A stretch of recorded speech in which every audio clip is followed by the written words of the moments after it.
Hello students, प्रकरण number 3 ने आज छेल्ला लेक्चर तरफ लई जता पहला अत्यार सुधीनी चर्चामां आपणे न्यूक्लियर संलयन अने न्यूक्लियर विखंडन आ बे घटनाओनी डिटेलपूर्वक चर्चा करी छे।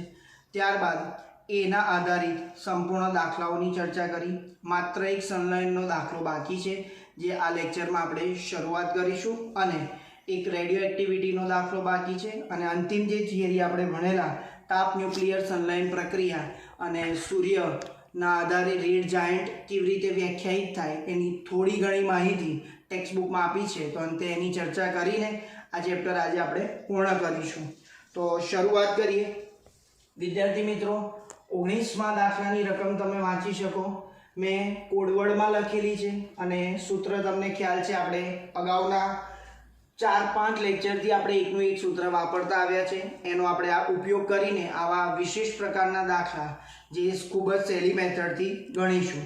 તો રકમમાં એવું આપ્યું છે, તમને એક સંલયન પ્રક્રિયા આપેલી છે જે મેં આ બેઉ કોપી કરેલી છે। એ લોકોએ અહીંયા n લખ્યું છે, પણ આપણને ખબર છે ન્યુટ્રોનનો વિદ્યુતભાર 0 છે અને એનું દળ 1 જેટલું છે, એટલે પરમાણુ દળાંક 1 છે અને પરમાણુ क्रमांकना स्थाने 0 आवशे। संज्ञा लखो तो तमने वधारे अनुकूल रहेशे। तो एक संलयन प्रक्रिया आपी छे, एमां बे ड्यूटेरियम भेगा थईने हीलियमनो समस्थानिक बनावे छे अने आटली ऊर्जा छूटी पड़े छे। 3.27 मिलियन इलेक्ट्रॉन वोल्ट ऊर्जा छूटी पड़े, बराबर? एवुं आपणने आपेलुं छे, प्रक्रिया आपेली छे। हवे 2 किलोग्राम जथ्थो आपेलो छे, 2 किलोग्राम એટલે આપણે એને ગ્રામમાં શા માટે ફેરવીએ છીએ થોડું યાદ કરી લો તમે। ગ્રામમાં શા માટે ફેરવીએ છીએ? અહીંયા જે દળ આપે છે એ મોલના કન્સેપ્ટમાં આપણે લઈએ તો 2 ગ્રામ કહેવાય, માટે આપણે કિલોગ્રામને શેમાં ફેરવી દીધા? ગ્રામમાં। હવે વિદ્યાર્થી મિત્રો એવું કીધું કે 100 વોટનો એક બલ્બ છે, 100 વોટનો એક બલ્બ છે, એને કેટલા સમય સુધી પ્રજ્વલિત કરી શકાય, આવું આપણને પૂછ્યું છે। મતલબ કે આની એનર્જી કેટલી મળે કે જેથી કરી 100 વોટના બલ્બને આપણે કેટલા वर्ष सुधी अजवाळुं आपी शके एवुं शोधवानुं कीधुं। शरूआत करीए।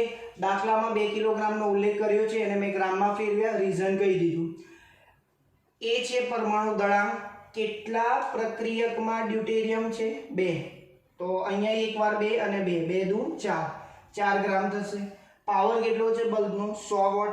समय आपणने पूछ्यो, बहु सिंपल फॉर्म्युला तमने खबर छे कि पावर बराबर ऊर्जा भाग्या समय। धोरण 11 में भणी गया तम लोग, तो एने संज्ञात्मक रीते लखीए, power P equal to energy upon time.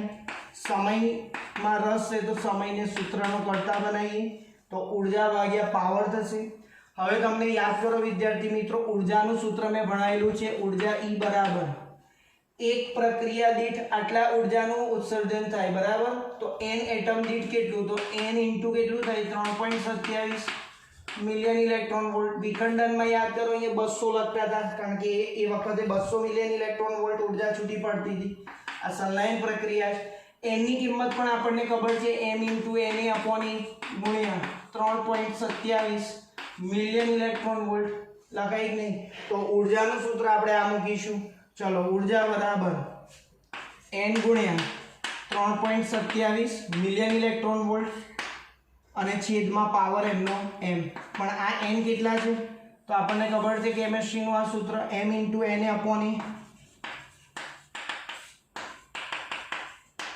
e * 3.27 million electron volt. હવે મિલિયન ઇલેક્ટ્રોન વોલ્ટ ચાલે નહીં કારણ કે સમય સેકન્ડમાં લાવવો છે।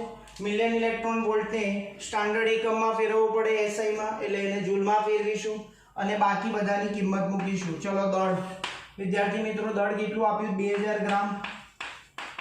2000 ग्राम एनी 6.023 गुणिया 10⁻23 गुणिया 3.27 एम ना एम।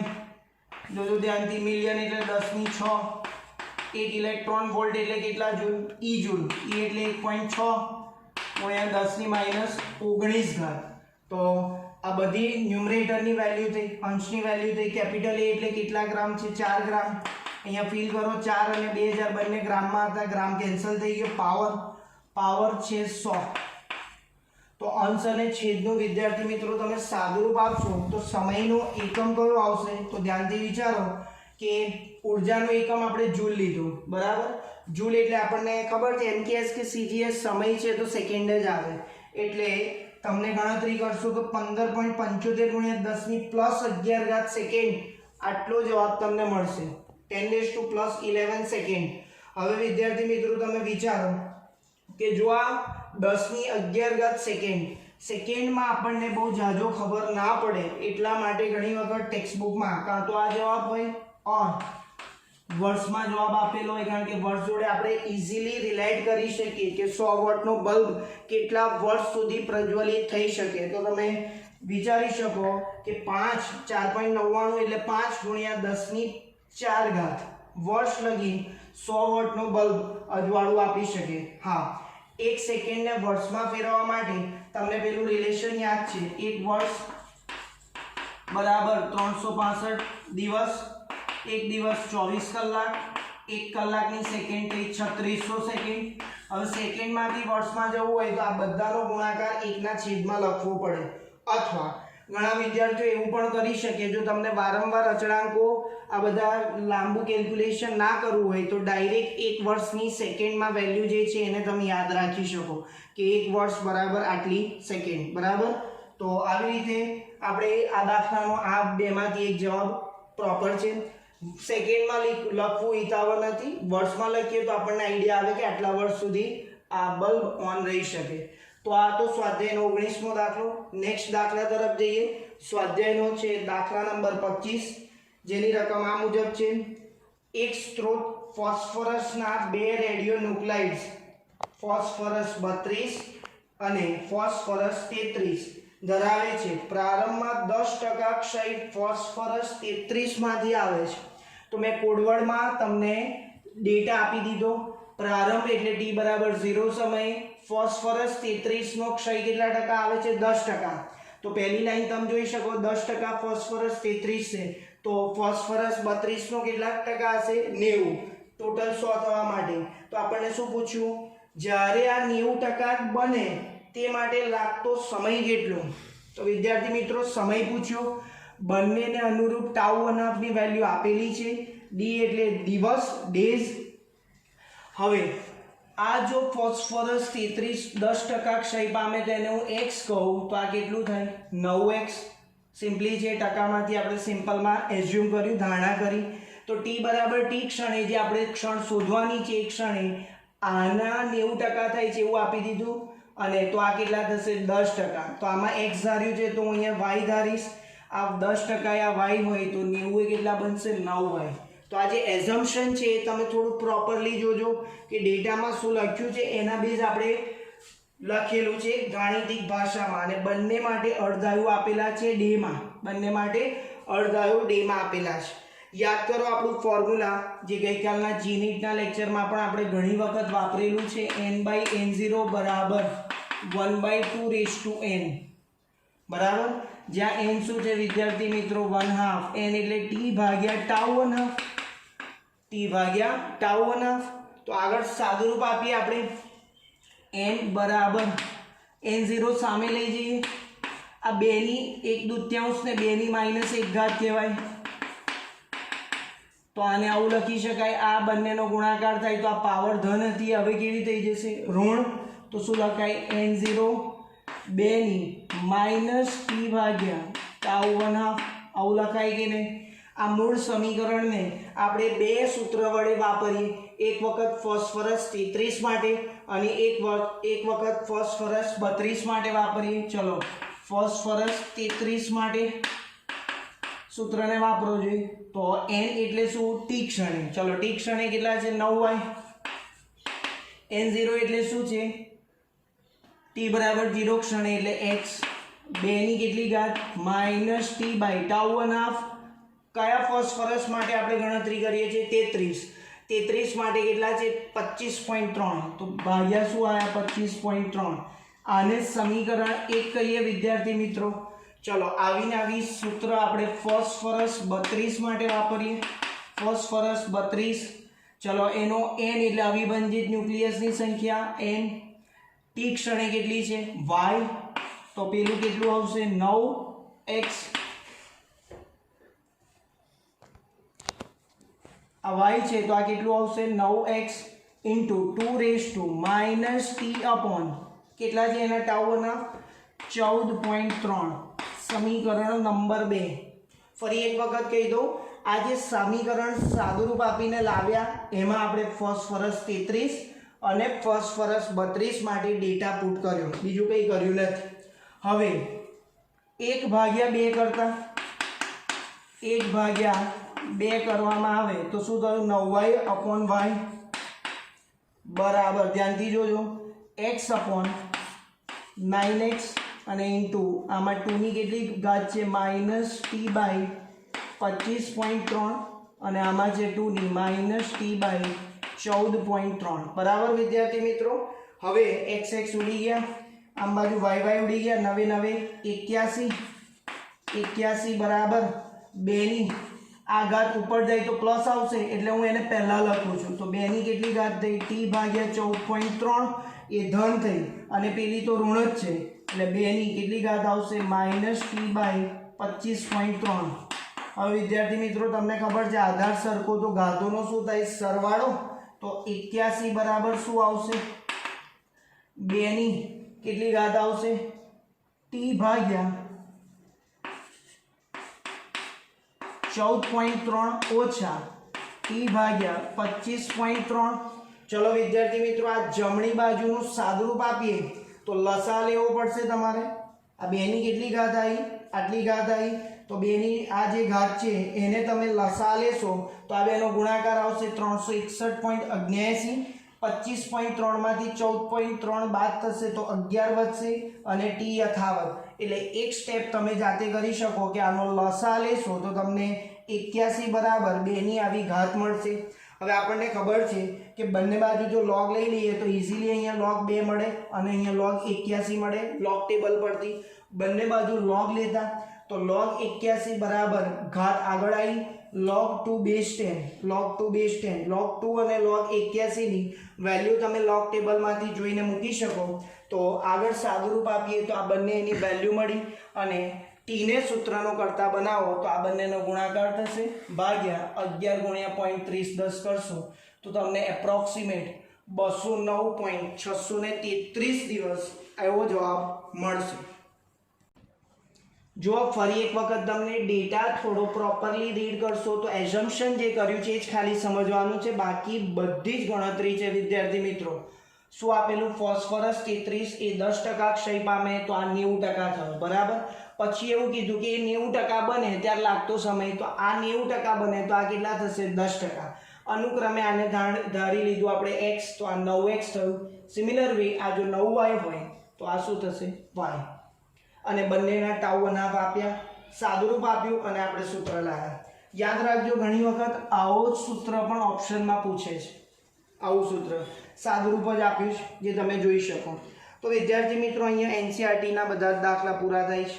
આગળ વધીએ, અંતિમ થિયરી તરફ જઈએ. આ થિયરી લગભગ પૂછવા લાયક છે નહીં, પરંતુ just only for your information NCERT આપી છે તો આપણે એને ઇગ્નોર કરવી નથી. મેં ટૂંકાણમાં થિયરી લખી છે, તમે આ થિયરી ટેક્સ્ટબુકમાંથી પણ લખી શકો. શું કહેવા માગે છે એ સમજી લઈએ. તો આપણે એક લેક્ચર પહેલાં પ્રોટોન ચક્રીય પ્રક્રિયા જે સૂર્યની અંદર જોવા મળતી હતી એની ચર્ચા કરેલી ડિટેલમાં, જેને તાપ ન્યુક્લિયર સંલયન પ્રક્રિયા કહેવાય. આ પ્રક્રિયા દરમિયાન તાપમાન 10⁹ કેલ્વિન જેટલું હતું.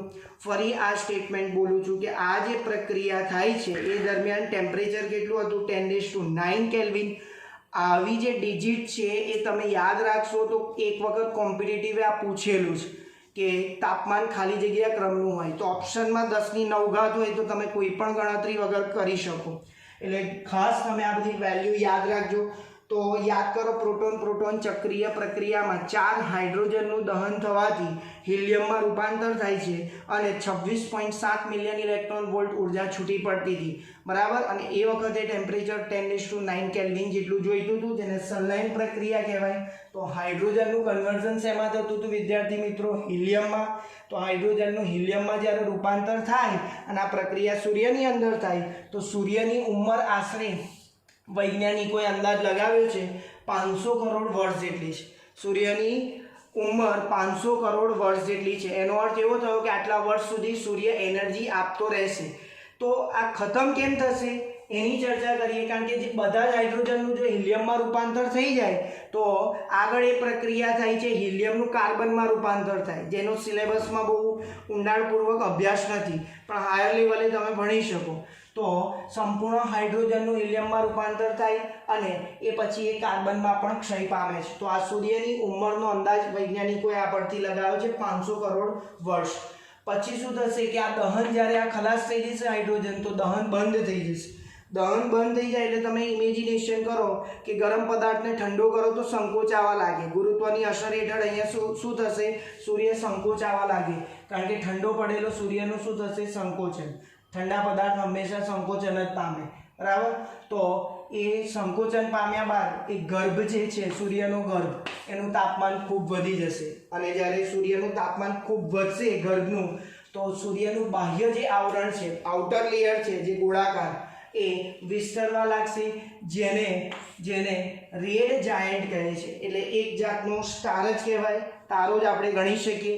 એટલે રેડ જાયન્ટ એ આના પરથી લિટલ બીટ ઇન્ફોર્મેશન તમને આપી છે.